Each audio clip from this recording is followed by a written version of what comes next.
প্রবাসী টিভি সারা বিশ্বে বাংলাদেশ। আমি এই মুহূর্তে রয়েছি হযরত শাহজালাল আন্তর্জাতিক বিমানবন্দর থেকে। কথা বলবো এক ভাইয়ের সাথে। তো ভাই আসসালামু আলাইকুম। ওয়ালাইকুম আসসালাম। আমার বাসা শ্রীমঙ্গলে, আসছি আমার ফ্রেন্ডে বিদেশে দেওয়ার জন্য। অ্যাকচুয়ালি আসলে এখানে আমরা 2 ঘন্টাতে দাঁড়িয়ে আছি। আগে অনেক চেয়ার ছিল, এখন চেয়ারটা সব তুলে ফেলছে। এখন আসলে যে অবস্থা, পুরো পার্কিংয়ের অবস্থা হয়ে গেছে। মানুষ কীভাবে কষ্ট করতেছে, অনেক ফ্যামিলি নিয়ে আসছে, অনেক বাইরে বসে আছে। ফ্লাইট আবার অনেক লেট, রাস্তার জাম বেশি থেকে অনেক মানুষ 2 ঘন্টা, 2.5 ঘন্টা, 3 ঘন্টা আগে চলে আসছে, কিন্তু অলরেডি এসে এখানে দাঁড়িয়ে রয়েছে। আমি নিজে দেখতেছেন দাঁড়িয়ে রয়েছি ভাই, এখানে 3 ঘন্টাতে দাঁড়িয়ে রয়েছি, ছটার সময় আসছি। আসলে অনেক সময় চেয়ার ছিল, এগুলো সব তুলে ফেলতেছে। আর সবচেয়ে বড় জিনিস, এখানে অনেক লোক আছে, একটা বাথরুম অনেক দূরে, মানুষের অনেক কষ্ট হইতেছে। এখান থেকে প্রায় 1 কিলো দূরে বাথরুম। আসলে প্রবাসীর জন্য যারা আসলে রেমিটেন্স যোদ্ধা, ওদের কিছু নাই।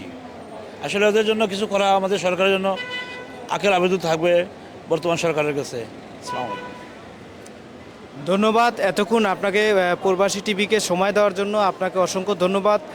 দর্শক, এই ভাই একটা জিনিস আমাদেরকে বোঝাতে যাচ্ছে যে প্রবাসীদের সাথে যারা এয়ারপোর্টে আসে আসলে তারা অনেক কষ্টর সম্মুখীন হতে হয়। কারণ কি, এখানে যে বসার চেয়ারগুলো ছিল সেই চেয়ারগুলো উঠিয়ে ফেলা হয়েছে। তাদের দাবি একটাই, তারা যেন সুশৃঙ্খলভাবে প্রবাসীদের ড্রাইভ করার পরে তারা যেন সুশৃঙ্খলভাবে এখানে একটু যতক্ষণই সময় দেওয়া লাগে একটু বসতে পারে, বা সুন্দরভাবে তারা তাদেরকে প্রবাস সফরে হেল্প করে তারা যেন সুন্দরভাবে বাসায় যেতে পারে।